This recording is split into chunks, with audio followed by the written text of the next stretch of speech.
Uh-huh.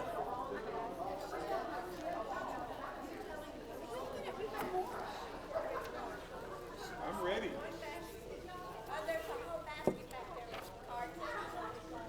I got the basket. I have the basket.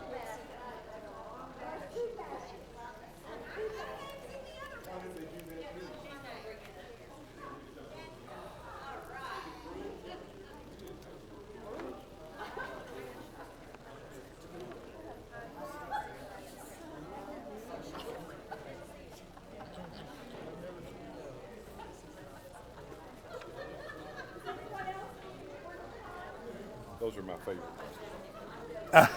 Mine too. I tell you what, I put them in the freezer and get them really cold. Oh.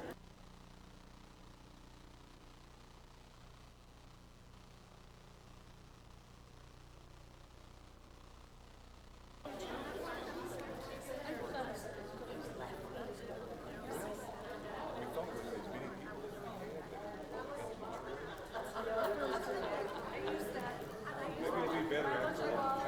If it's not, we'll turn it over.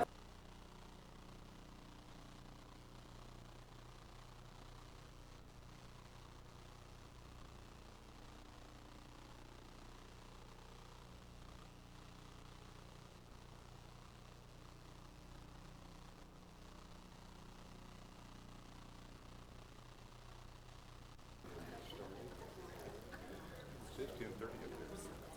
Yeah. Do you want the microphone if you're going to do that? Okay.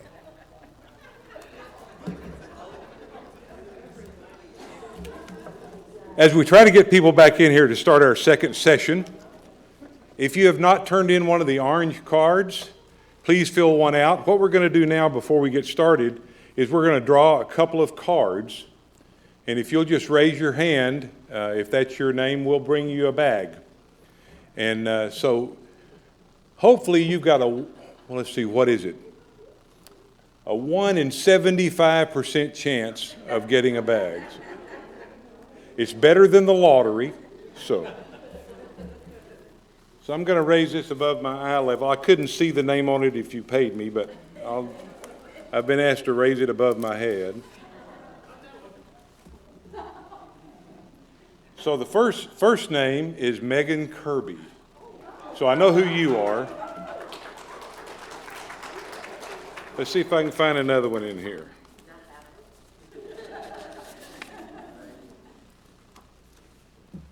This one is Mitzi Thompson. So we'll make sure Mitzi gets that. But all right, so we'll turn it back over to Dean. Dean, are you ready?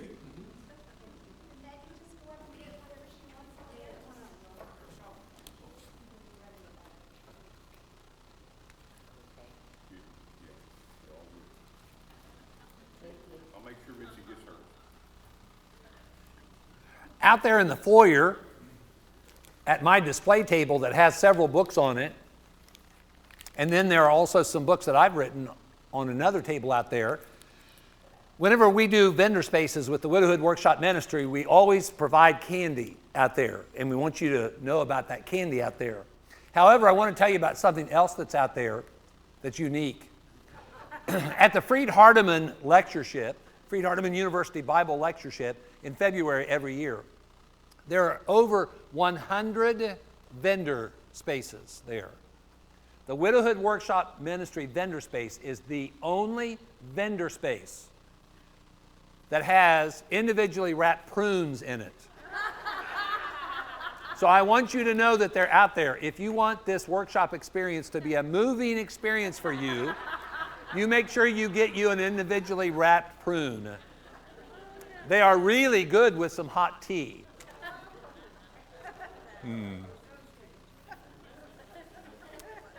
Okay. Let me read you a quote from a fellow that some of you will probably know. You probably heard him preach on TV or radio. Batsell Barrett Baxter worked with the Herald of Truth Ministries for decades. Wonderful man. Great preacher. He wrote a book called When Life Tumbles In. And in that book, I want to share with you an observation he made. It's a challenge, I think, to those who have been heartbroken by the losses we've experienced in our life. Listen to his observation. When we must carry heavy burdens, we receive our greatest help, not from those who, having never carried similar burdens, stand on the sidelines and give bland advice, but from those who have been through the same valleys and have suffered the same problems. If you've been through the loss of your home, you have an empathy, you have a gift. That loss that you sustain can be somebody else's gain by you helping to comfort and direct somebody who's lost their home. If you've been through the loss of a child or a grandchild, or you've been through the loss of a spouse, you have been gifted with something, yes, that you did not want. But that gift can be used for God's glory by helping other people who are dealing with similar burdens in their life. If you're a cancer patient and you know what a shock that diagnosis was, you know what a struggle those treatments were, how difficult the recuperation from the surgeries happened to be, what a blessing you can be in other people's lives. When we must carry heavy burdens, we receive our greatest help, not from those who, having never carried similar burdens, stand on the sidelines and give bland advice, but from those who have been through the same valleys and have suffered the same problems. There are 3 mottos of the Widowhood Workshop Ministry, and you see them behind me on banners. One of them says, "Don't waste your pain." Loss is painful. Take that loss that life gifted you that you didn't want. Use it for the glory of God. Don't waste the pain. Use it to be a blessing to other people. Now, it's true, because you've suffered loss, you're going to be a mess. And you have to recognize that and accept that reality. Let me share with you something that might be insightful and helpful. If you're presently struggling, or were struggling in the past, or in the future you're struggling with a loss, here's an interesting observation. You may have heard about, you may have even Googled, a widowed brain. This neuroscientist, who's also a psychologist, who's studied the brain for decades, has written this book, The Grieving Brain. I want to read to you a section of this book. Grief is a heart-wrenchingly painful problem for the brain to solve. And grieving necessitates learning to live in a world with the absence of someone you love deeply, who is ingrained in your understanding of the world. This means that for the brain, your loved one is simultaneously gone and also everlasting. And you are walking through 2 worlds at the same time. You are navigating your life despite the fact that that person has been stolen from you. A premise that makes no sense, and that is both confusing and upsetting. See, loss has an impact on your brain. It's a struggle because we have a brain. And we can't expect ourselves to be superhuman. Though we'd like to think that we are on occasion, and we've heard some people say they were, the reality is we're all just mere mortal human beings, and we are going to struggle mightily when we've lost something or somebody that meant a lot to us. Well, I think it's really important whenever you have a workshop like this to explain about how all this came about.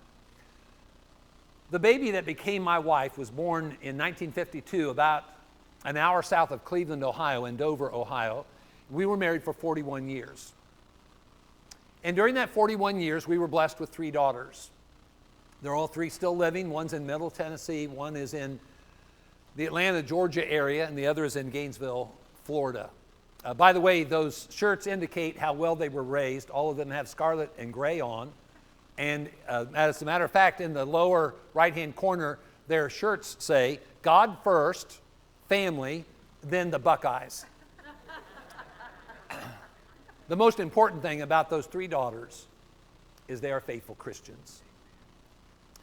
We were blessed with 5 grandchildren, and this was several months after my wife was buried, and this is where she was buried. And those 5 grandchildren were such a blessing to her as she struggled with her deterioration from the Parkinson's disease. Can you imagine being in a hospital bed in your house, and then a little grandchild is put into that bed with you, but you don't even have the ability to raise your arms and hug the child? My wife went through that deterioration of function for 8.5 years, a swift decline for a Parkinson's patient. She had lost her health. She had lost her ability to ambulate. And she had many other losses that she experienced that I'll talk about tomorrow. She died on Christmas morning of 2013 at 9:40 in the morning.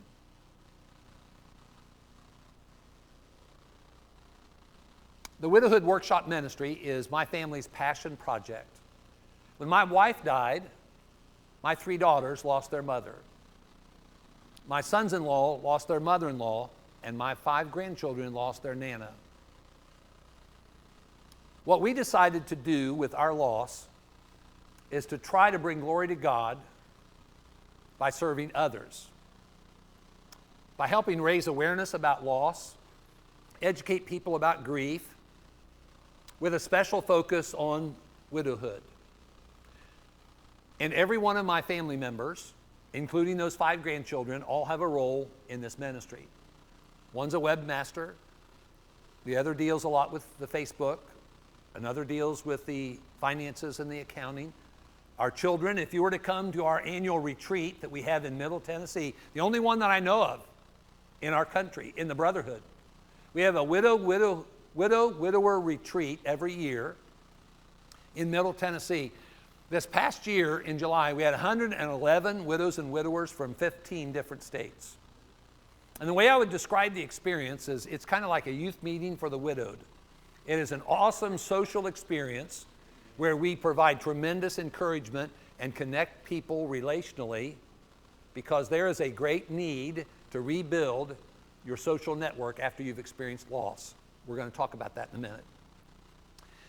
What I want us to think out loud together about is widowhood, about the loss of your spouse. And the reason why we're choosing to do this while we focus on grief is with this theory.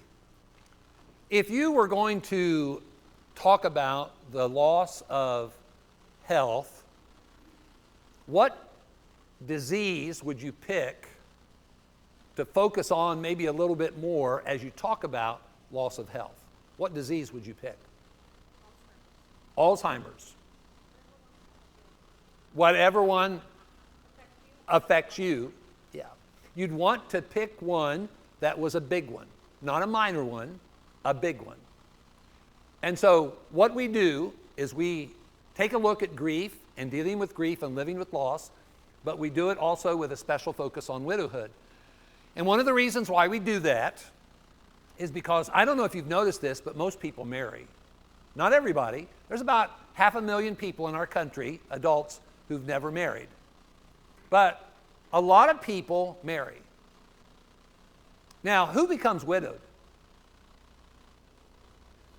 Only married people become widowed people. Only married people. That's why I think it's really important for married people to understand about widowhood before they experience it. Just like I think single people need to know something about marriage before they become married. It'd be really good for married people to learn something about widowhood before one of the two of them is left behind, and that's what happens. It's the only way a good marriage ends. Did you ever think about that? A bad marriage can end in a few different ways. There's only one way a good marriage ends. It's kind of odd saying that, but it's true. It's death. That's how a good marriage ends.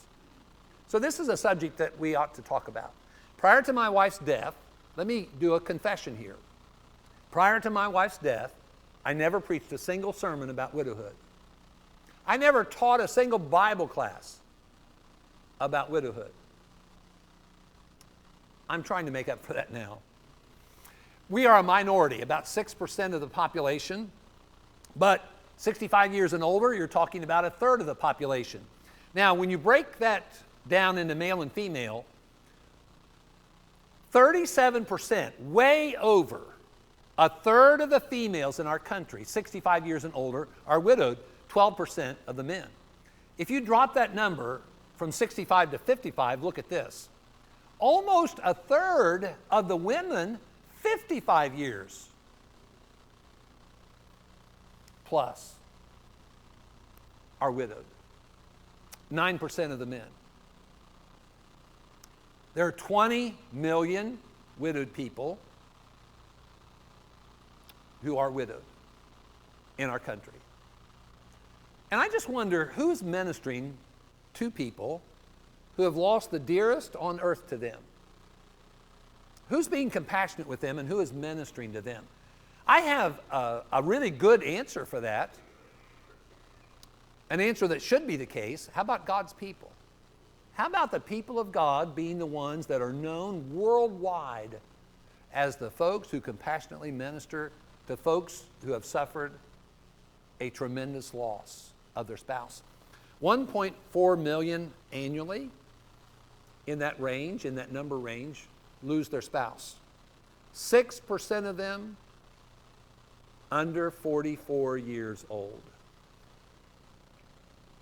The most inspiring people I've met since I started this ministry are young ladies I've met in their 20s and 30s who've lost their spouse. And you'd be amazed at how many there are. I'd love for all of us to take a road trip down to Southwest Georgia and meet Buffy. Buffy and her husband were married, and every day in their marriage, they always talked at lunchtime. She was a teacher at a faith-based school. One day she called, and she hung up, and when she hung up, she was concerned. She went to the car and started heading home. It was a 45-minute commute. She called her dad, who was a law enforcement officer, and she said, "Dad, I'm concerned about him. Would you go to the house?" Well, Dad got there before Buffy got there. Her husband had taken his life. They had a child, a little boy, a little over a year old.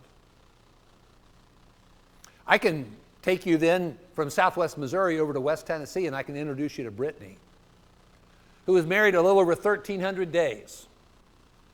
When one day she got up in the morning, and her husband, who went north, later that day, he was a child counselor. And he was up in Trenton, Tennessee. And he lost his life in a tragic accident. That young lady had gotten up that morning, married, and before the sun went down that day, she was widowed. After a little over 1,300 days.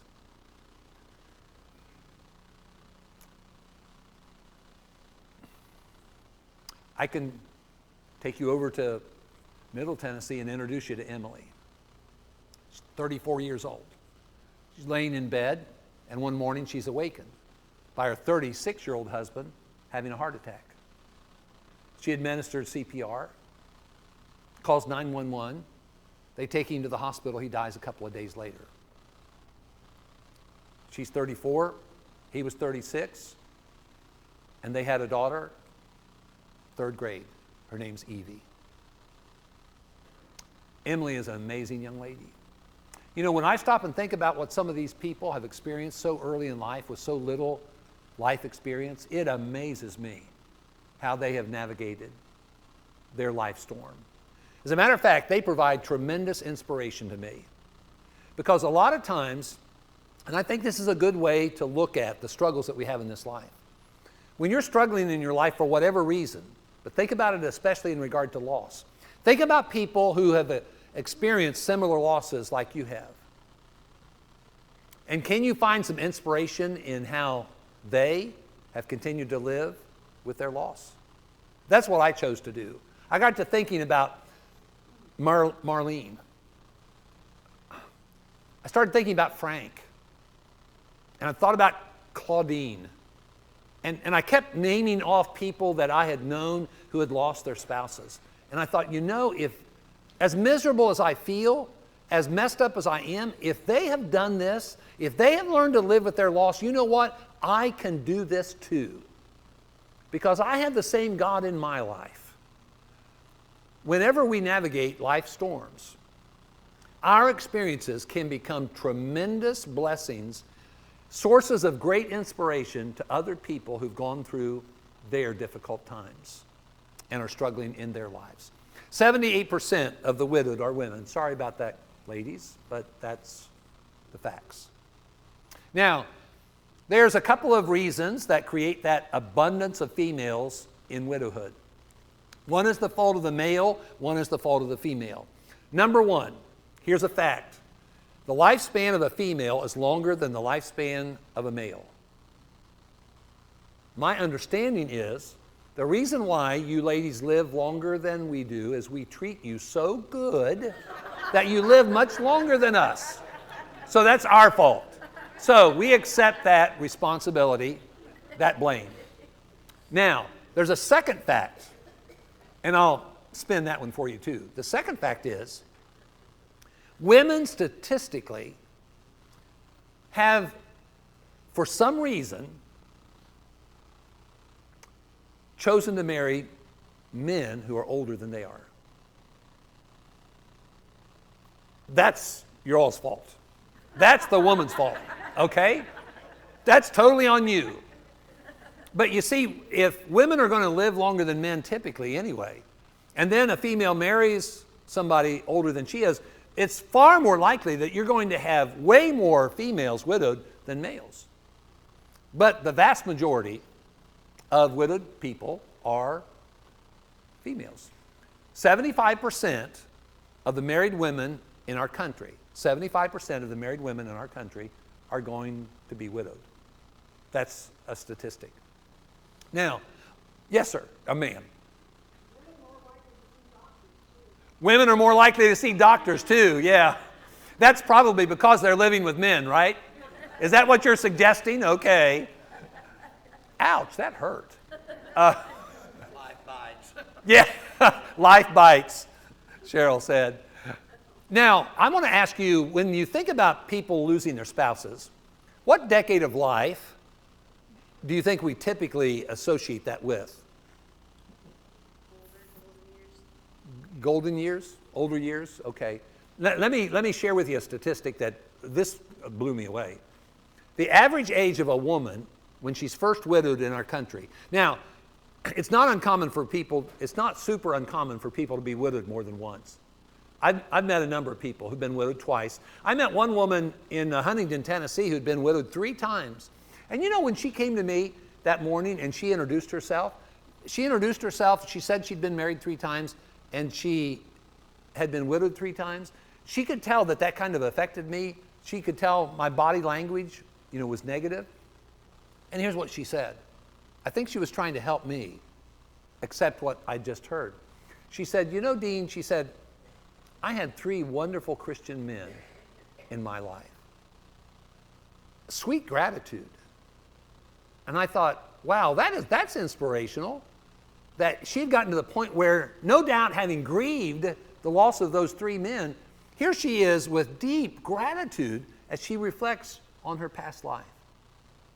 We can experience those storms that we have in our life, and we can end up being the inspiration for other people. The vast majority of the research that's done about widowhood is done about the widows for the reason that there's just a bunch more of them than there are of us people. 4 to 5 times more widowed females than widowed males, depending on what year you choose to look at. There are 245 million widowed females in the world, and 115 million of them live in abject poverty. One of the most heart-wrenching articles I have ever read in print is in the National Geographic, February of 2017. There's an article in this National Geographic about widowed females in India. When I read this article, I thought, I cannot believe in our modern age, anywhere in the world, that human beings would be treated like females in India. And India has over 40 million widowed females. China has the most widowed people of any country on planet Earth. India is second. Both of them have over 40 million, which caused me to wonder, in regard to our missionary efforts in other countries, are we encouraging those missionary efforts also to minister to the widowed? I think that's something that we ought to think about as well. Now, let's open it up for discussion. I want you to think about how God describes himself in the Bible. A defender, a reliever, a protector. Now, what does that tell you about God and the widowed? He's describing himself as the defender, the reliever, and protector of the widowed. What does that tell you about God and the widowed? He loves them. What else? Protects them. Takes care of them. Knows their grief. He holds them in special esteem. Okay. Now, let's go to a natural question now. How does he do that? Oh, through us. Are some of you old enough to remember that song, "He has no hands but our hands to do his work today? He has no feet but our feet"? Oh, yeah. We're God's huggers, God's lovers, God's servants. The way that people are able to most easily appreciate the love of God is the love of his people, interacting with his people and the love of his people. God does a tremendous job as a reliever, a defender, and a protector through his word. There is tremendous encouragement and direction in his word.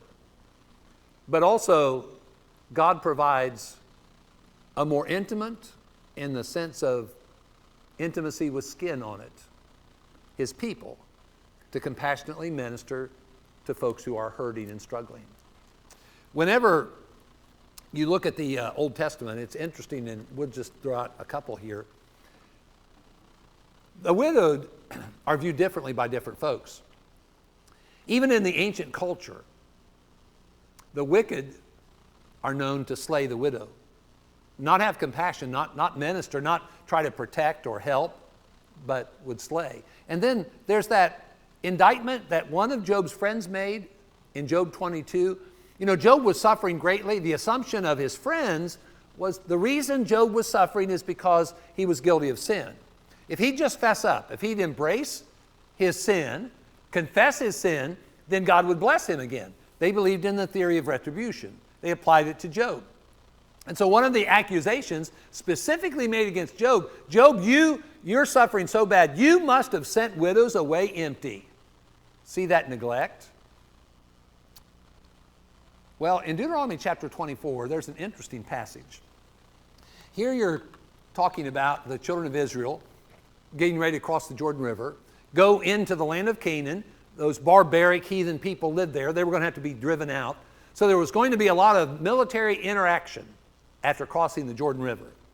But I find it interesting that in Deuteronomy 24, Moses does not talk about military engagement. There is not military strategy in Deuteronomy 24. Let me read to you a section of Deuteronomy chapter 24, starting with verse 17. Now, this has nothing to do with blowing the doors off of those heathen people in the land of Canaan. It has everything to do with how God wanted them to be and how God wanted them to behave. Listen, if you don't have a Bible open. You shall not pervert justice due the stranger or the fatherless, nor take a widow's garment as a pledge. But you shall remember that you were a slave in Egypt, and the Lord your God redeemed you from there. Therefore I command you to do this thing. When you reap your harvest in your field and forget a sheaf in the field, you shall not go back and get it.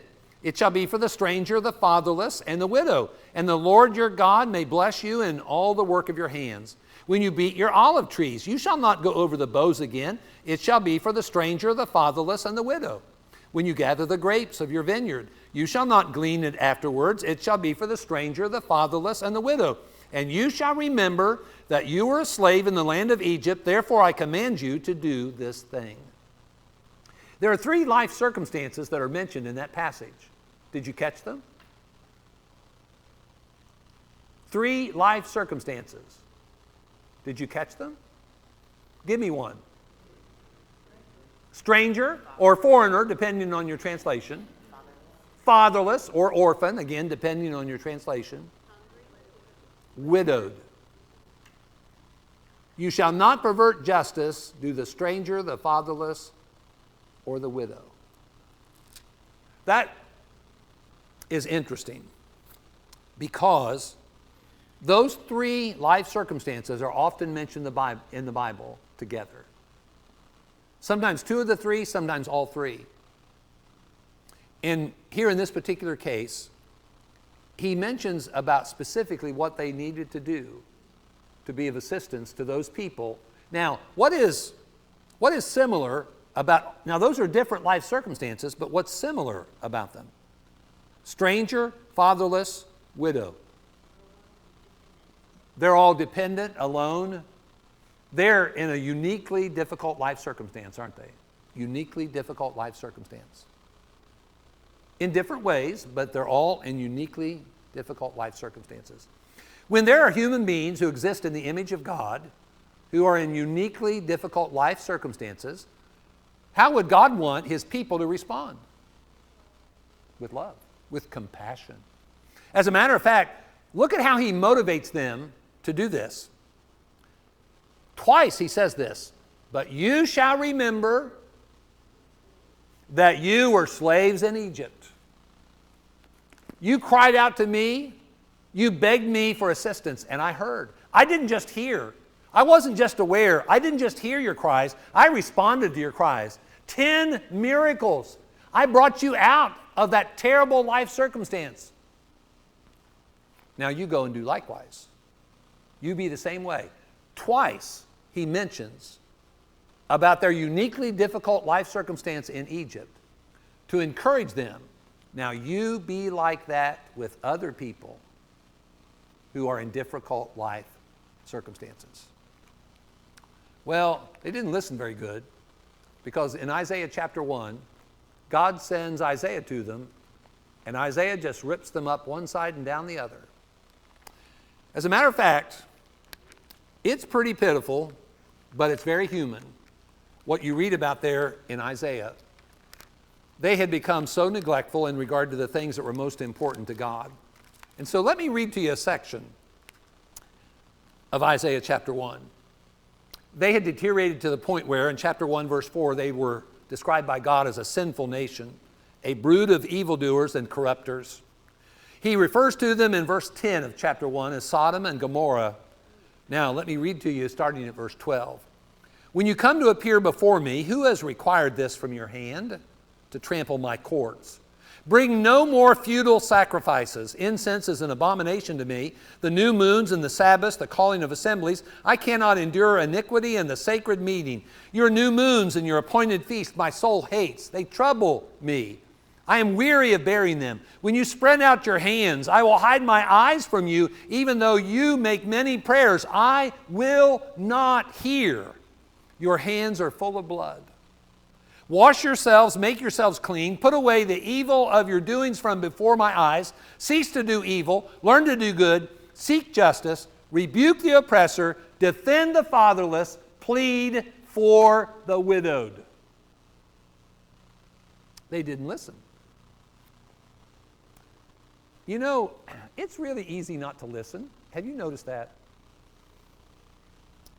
You know, sometimes we don't want to hear, and sometimes we just are very distracted by what's going on around in our lives, and sometimes we don't get it. We may hear the sounds, but it doesn't sink in. Well, it didn't sink in with the people of God.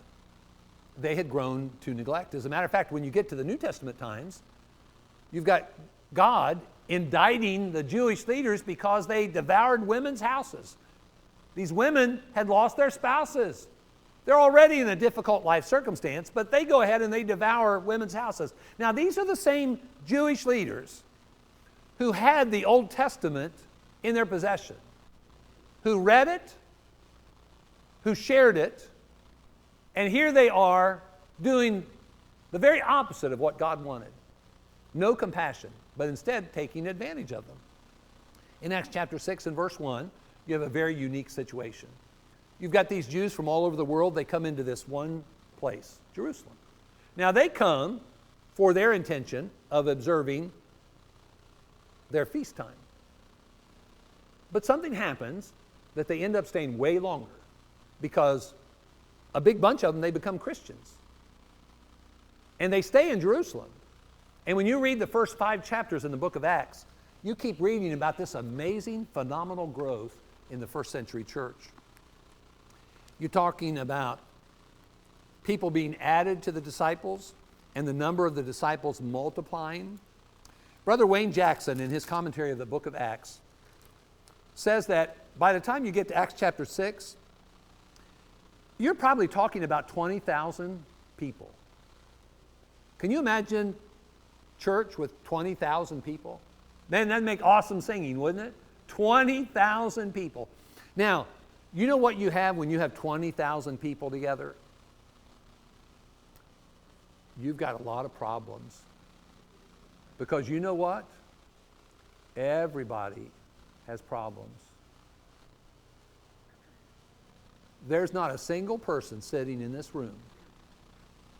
There's not I will say this without fear of successful contradiction, if you're honest with me and with yourself. There's not a single person sitting in this room that doesn't have baggage. We're human beings in a broken, fallen world. We've got baggage. It may be from way back. We may have been carrying it a long time. It may be more recent. We've all got baggage. I remember Robin calling me. And in the course of the conversation, she said, Dean, things aren't always like they seem. They're not always like they look, are they? I said, Robin, no, they're not. She said, but when we come to church on Sunday, everybody's coming and, they're dressed in their Sunday best and they're sitting together as family and as married couples. Things are not always like they look, are they? I said, no, Robin, they're not. Little did I know that she was talking about herself and her marriage.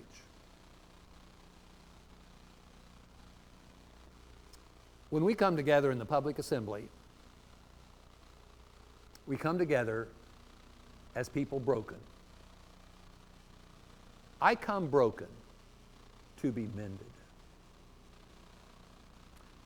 That is what we need to recognize. We've all got issues. We've all got baggage. You can't see it, and you can deny that you're carrying it, but that denial doesn't cause it to be non-existent. We've all got baggage. So here you've got these people. Let's say 20,000 people. Do you know how many problems you have with 20,000 people? I wouldn't want to be the preacher at that church. I surely wouldn't want to be a shepherd in that church.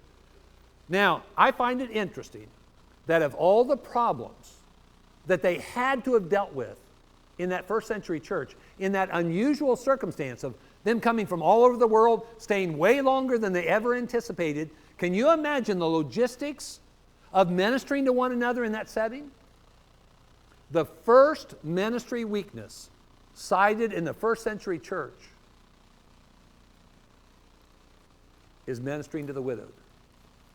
Of all the ones that he could have mentioned in his book for people to read about for generations, the first ministry weakness was the widowed. And it was dealt with.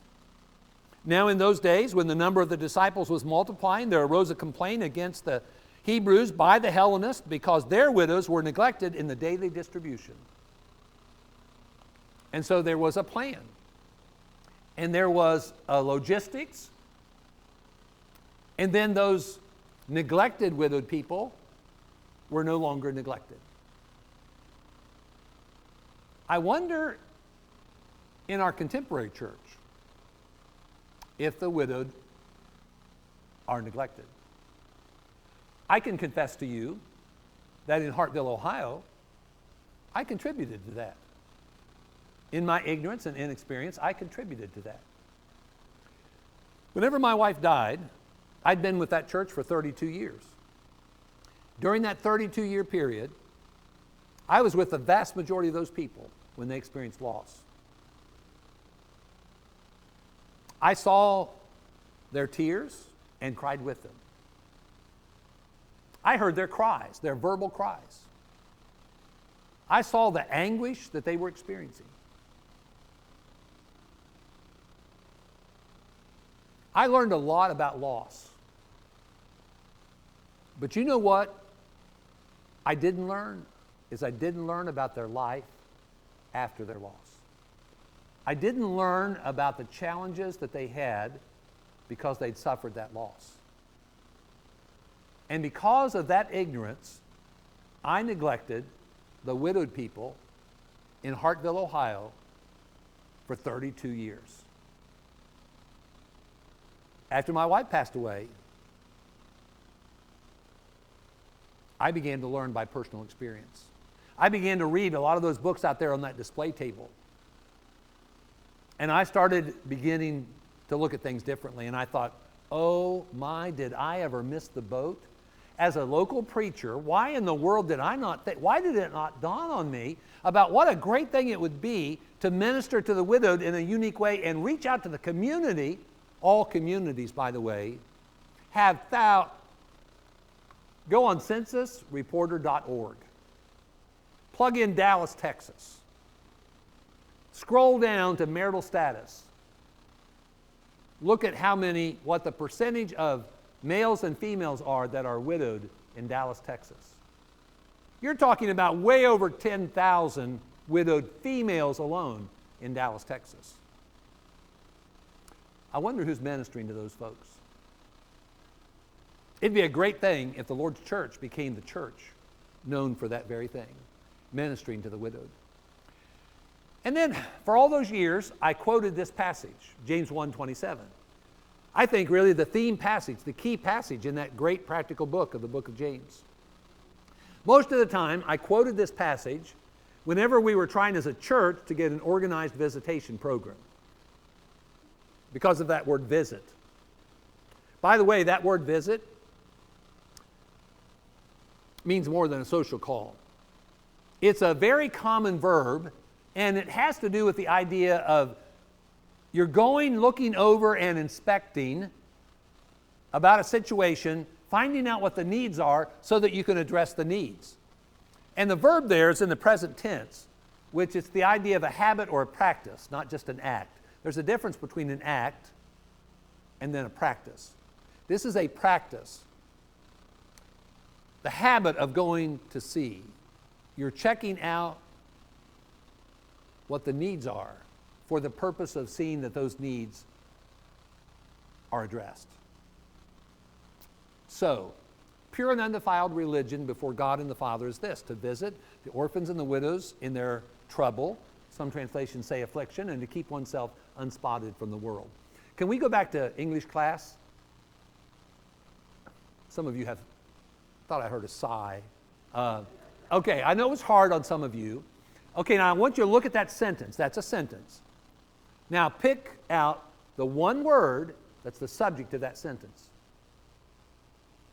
Forget about the modifiers. Just the one word. What is the subject of that sentence? Religion. Now what are the modifiers of the subject? Pure and undefiled. Now, by the way, if there's pure and undefiled religion, then that implies there's impure and defiled religion. I'm about to say something very, very difficult for our world to swallow. Very politically incorrect. All religion is not acceptable to God. Period. Jesus did not come into this world to bring religion. Religion was already here when he got here. The only religion that any wise human being ought to be seeking and to replicate in their personal life is pure and undefiled religion. Now, by the way, in whose opinion? People have notions. We human beings are kind of like dogs have fleas, we have notions. And we've got about as many notions as dog has fleas sometimes. Now, whose opinion is this about pure and undefiled religion? Pure and undefiled religion before God and the Father is this. So this is God's perspective. Now there's three verbs. What are the last two verbs in this sentence? The first verb is. What's the next two verbs? Visit and keep. Keep oneself unspotted from the world. Isaiah chapter 6 portrays God as an awesome, holy God. What Isaiah saw there in that vision in Isaiah 6, and what he heard was just, it blew him away. Holy, holy, holy. If God is holy, then what we ought to do is commit ourselves to keeping ourselves unspotted from the world because God is holy. And that holiness needs to be a priority in our life.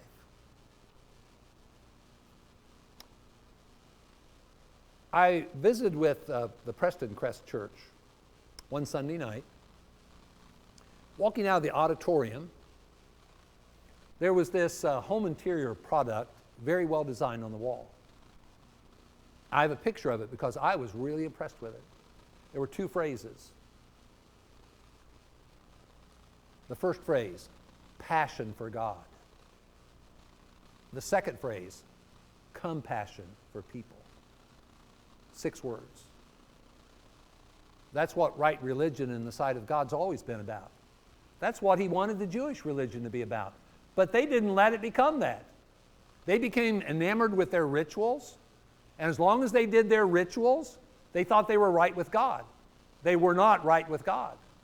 Right religion in the sight of God's always been passion for him, and in our passion for him, compassion for people. That's what he was talking about in Deuteronomy 24. Hey guys, let's have some compassion for people because I've had compassion for you. If we have passion for God, we will have compassion for people. And that's what Christianity is all about. Visit. Okay? Look over, inspect, address the needs of who? What are the objects of that verb, visit? The orphans or the fatherless, and then the widows. Okay, now, in the church, how has the church as a whole addressed the issue of ministering to children in jeopardy, children in need? What do we have in the Brotherhood all over the place? Children's homes. In a state as big as Texas, I'll bet there's more than one. You can go to Valparaiso, Indiana, and you can visit Schultz Lewis Children's Home. You can drive over to the north side of Cincinnati and go to Midwestern Children's Home. You can drive down I-65 south of Louisville, Kentucky, and you can get to Bowling Green, and you can find Potter Children's Home. You can go into the state of Tennessee, and Tennessee Children's Home has a facility in East Tennessee, West Tennessee, and Middle Tennessee. We've got them in North Alabama. As a matter of fact, in mission efforts we have in different countries and continents. We have, as a brotherhood, started children's homes for all the right reasons. Compassion for people who are at risk, who are struggling with a difficult life circumstance. Now, also in addition to that, I think something that we need to do more of as a church family is if there are couples that want to adopt, the church needs to be all in. That's an expensive venture, costly. What a great thing for the family of God, where that family is a member there. What a great thing it would be to support them and love them and help them as they are willing to adopt children. You know, fostering children, adopting children, us having children's homes, I hope that we continue to do a lot of that. Now there's a second object to the same verb. Now you know where I'm going. Now, what have we done in the Brotherhood anywhere near like we have ministered to the children in need in regard to the second object of the same verb.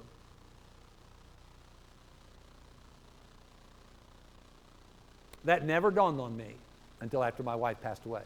Never dawned on me. I never saw the need. Because you see, those widowed males and females, they were still coming to church. I had no idea what a struggle that was for them to come to church. Oh, I know now. But I had no idea. I had no idea what their life was like in their home. I didn't even know enough to ask them the right questions about their life to get them to open up so I could find out more about what their needs were. I remember visiting with Marlene up in Hartville, Ohio, and we'd had a nice visit together. I preached Marlene's husband's funeral. I was there when he died. And when I go back to Hartville, Ohio, because I was there for 33 years, that's very much a home place to me. I always seek out some widowed people to visit with. I went to Marlene's house. We had a great visit. Before we left, I flipped a switch and the light didn't come on. And I said, Marlene, what's wrong with your light? She said, I don't know. And I said, well, let me help you with that. No, don't bother with it. And I said, well, Marlene, where's a stool? Let me get up there and check about this light. She said, no, don't mess with it.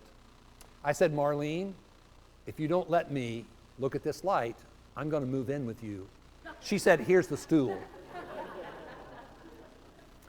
All she needed was a light bulb changed.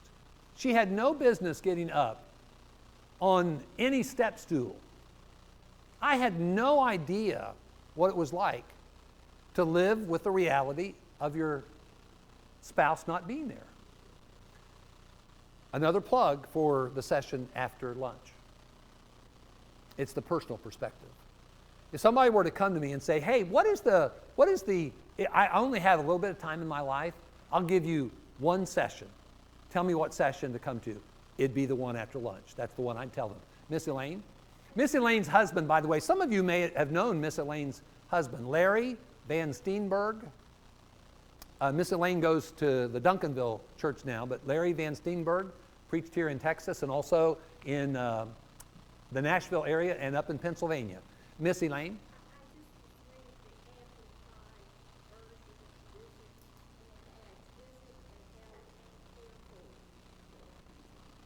May I borrow your phone? Miss Elaine's a sharp gal. External religious worship. Religion as it is expressed in outward acts. That is pure and unblemished in the sight of God the Father is this: to visit and help and care for the orphans and widows in their affliction and need, and keep oneself unspotted and uncontaminated from the world. A tad wordy, but very impressive. Thank you, Elaine, for sharing that with me.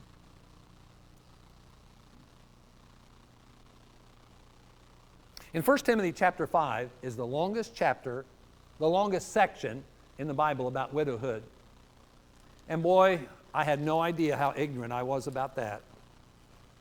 In 1 Timothy chapter 5, one of the things that we learn is that the first line of ministry for the widowed is not the church.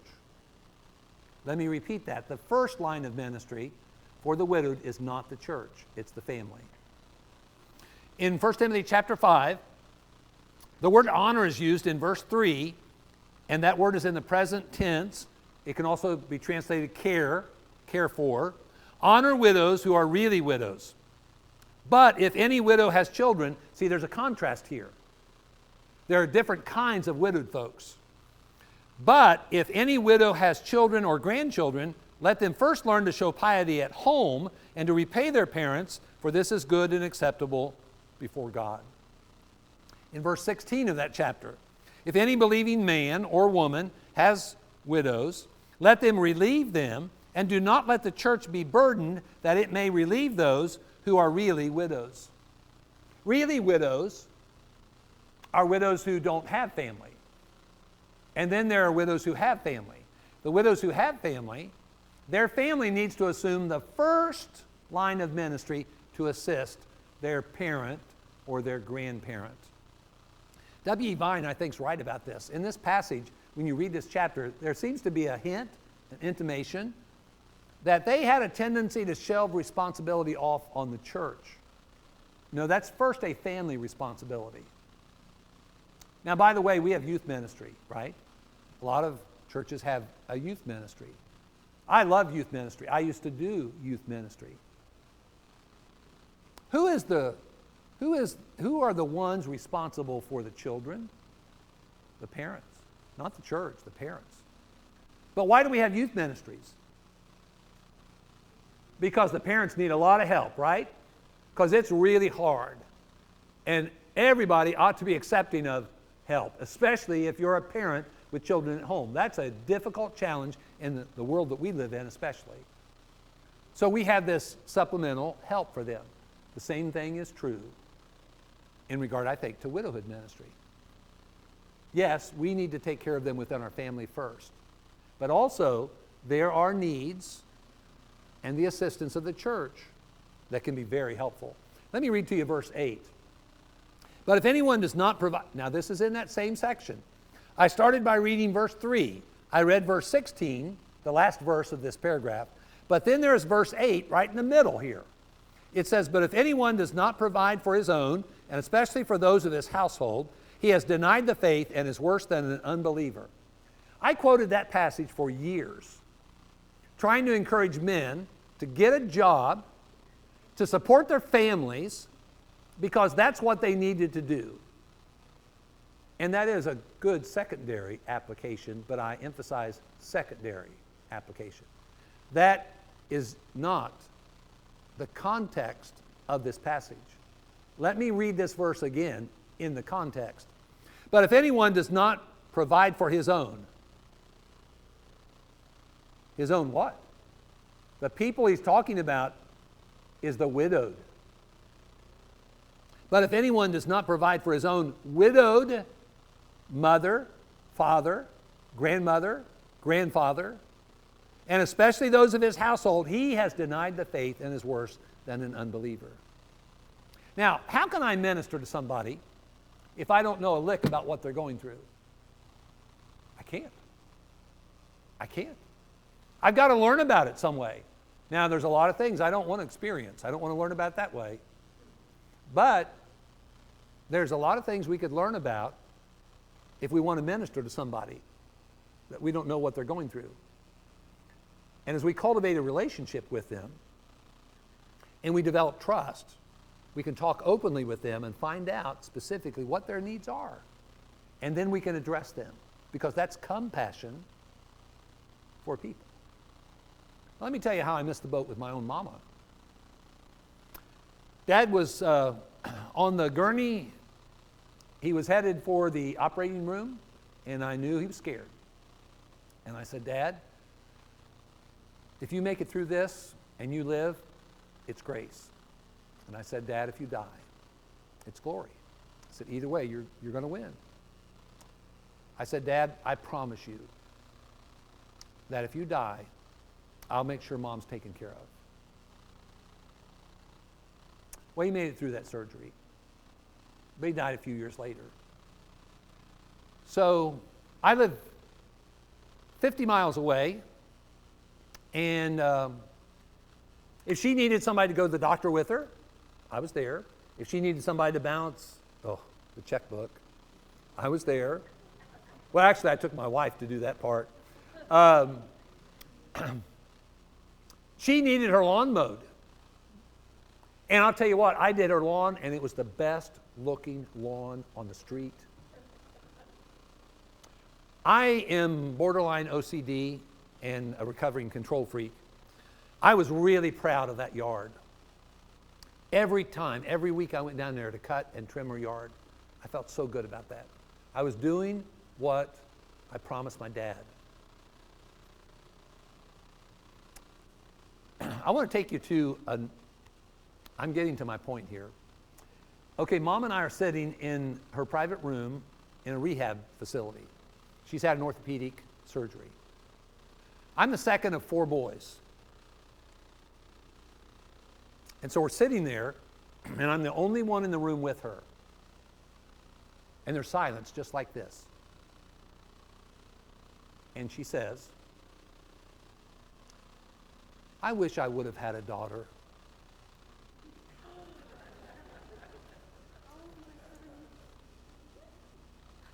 I'm a lot like, my personality is kind of like Peter. I have foot and mouth disease, open mouth, insert foot.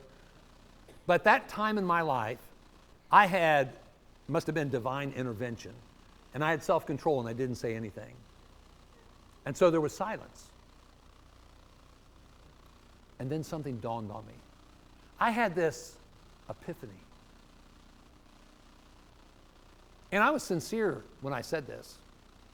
After a few moments of silence, I said,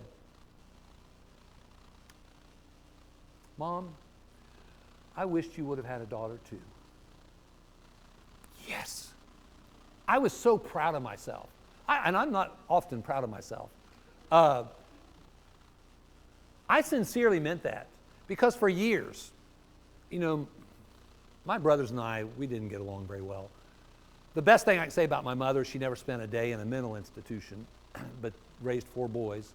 And I always felt like I got ripped off because I never had a sister. And it dawned on me, after many years, it dawned on me. I've had a church full of sisters, and I don't have to go through puberty with them. This is great. I love my sisters. But I knew what she meant when she made that remark. You women are gifted by God to be more skillful and understanding about human relationships. This is not the first time I've said this, you're the better gender. Amen. Boy, that's for sure. Amen. You're the better gender. I'm glad you tolerate us. But you are so gifted by God to have great relationships. You know how to do it. You get a bunch of women together that have never met. I can tell you what they're going to talk about. It's about if they're married, they're going to talk about their husband, hopefully in a good way. They're going to talk about their children. And that's what they talk about people. Because relationships come very natural to them. You get a bunch of clods together, men together, that don't, I know what they're going to talk about. We're going to talk about our jobs, about achievements, about sports, about hobbies, cars. Okay, see, you get it, okay? Us guys can be really good at relationships, but we have to really focus and work at it hard. Women are more gifted at it. I know what Mom said. I wasn't hurt by what Mom said. I really wasn't. I did kind of internally, I said to myself, what am I, Mom? Chopped liver? I'm here. That's kind of, but I didn't take offense to it. I wasn't hurt by it. I knew what she meant by it. Well, that's how, we need to understand that hurting people need help. The best help you can be to hurting people is to do exactly what those 3 guys did in the story of the book of Job. I know they get such a bum rap. I challenge you sometime to look at that friend experience in a different light. If you look at Job 2 and verse 11, those friends of his came to him not to hurt him. They came to help him. 2 words are used. They came to mourn and to comfort him. They dropped everything in their life. Don't you figure they had a life? They dropped everything in their life and traveled however long they needed to travel to be with him for all the right reasons. And they patiently sat there with him for 7 days. They ministered to him by their presence. That is the most valuable thing that we can do with hurting people. Don't let me ever hear you say this, because I may preach at you if you do. I can't do that. It's out of my comfort zone. That is so inconsistent with Christianity. The cross was not about comfort. It was about sacrifice. We have no business backing away from people who are hurting because, well, that'll bring up bad memories for me. That'll cause me to tear up. You are not here for yourself. You're here for the glory of God. When we're around sometimes people who make us feel uncomfortable because of their life circumstance, we human beings have a tendency to back off. God help us to never be that way. Christians are like God's first responders. When the house is burning, we run into the house. We don't run away from the house. When the shots are fired, we don't run away, we run to the shots. Christians are God's first responders. Don't ever let yourself use that statement as an excuse to help hurting people. It's out of my comfort zone. We shouldn't be concerned about our comfort zone. We should be concerned about people who are in great need. When we have passion for God, we will have compassion for people. And that's what God wants us to have. Passion for Him, compassion for others. And if you return after lunch, you'll hear what it's like. You'll have a chance to visit into the head and the heart of a widowed person. And you'll get an education. If you've not yet experienced it, you'll get an education. And you know what? If you're married and you get that education, you know what effect I think that's going to have on you? I think you're going to be a better husband. I think you're going to be a better wife. I think you're going to treasure that blessing of marriage more than you ever have before. I really appreciate, and I take as probably the highest compliments when I've had couples come to me and say, boy, this has really helped my marriage. I remember a couple out in Alamosa, Colorado. He was 80, she was 79. They came to me after the last session of a workshop, and they said, Dean, we want you to know how much this has helped our marriage. Now, I figured by then they'd learned everything. 80 years old and 79 years old. He said, last night we went home, Dean, and we sat and talked about what we liked about being married to one another. He said, this workshop has really helped our marriage. I really do think when people read about widowhood, married people read about widowhood, it will really open your eyes to the needs of others and also help you appreciate something before you lose it. Because if you keep living, you'll be the one left behind. Dr. Seuss has not been canceled by the Widowhood Workshop Ministry, and he's right. Unless someone like you cares a whole awful lot, nothing is going to change. Nothing's going to get better. It's not. We're going to be better at ministering to the widowed. We're going to be better at ministering to people who suffer losses of any kind, but only if we care. When Jesus was moved with compassion, something happened. God help us to be moved with compassion toward people who are living with loss, whatever that loss is. Brother Steve, I'm going to be like Bob Barker. Come on down.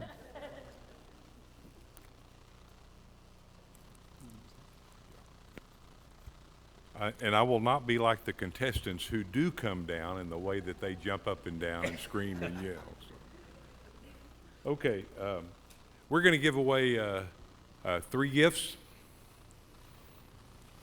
And if I pick yours, there's going to be. So I got them turned upside down so I can't see them. I'm just going to reach in and pick 2 or 3, all right?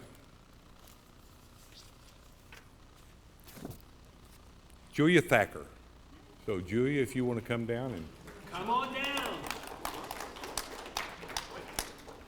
Can I take them too? You can if you'd like to. I'll do that for you. You did pick one, because I don't want to get blamed for giving you a bad one. I'd be the one to get blamed. Okay, the next one is Linda Neenstadt.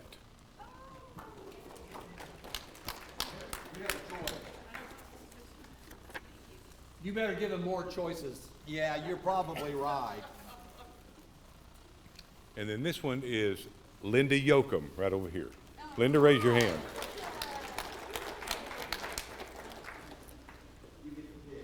Again, we can't thank Dean enough for his experience and his passion for this subject, for his willingness to be with us today and to share from that, from the heart. Be sure and talk to him about that before you leave today. We are going to break for lunch.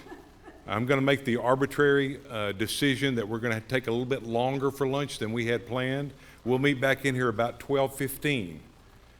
So for those of you who are not familiar with where we will eat today, just go out this direction through those doors, and there's another building over there, and we will have lunch for you. And for those of you who haven't been here before, watch the chairs. They will reach out and grab your feet as you walk around the chairs out there. So I don't want anybody to take an unscheduled fall. We are glad that you're here today. We appreciate all that Dean has done in his preparation, and for all those who have put this together, thank you. So we'll now break for lunch.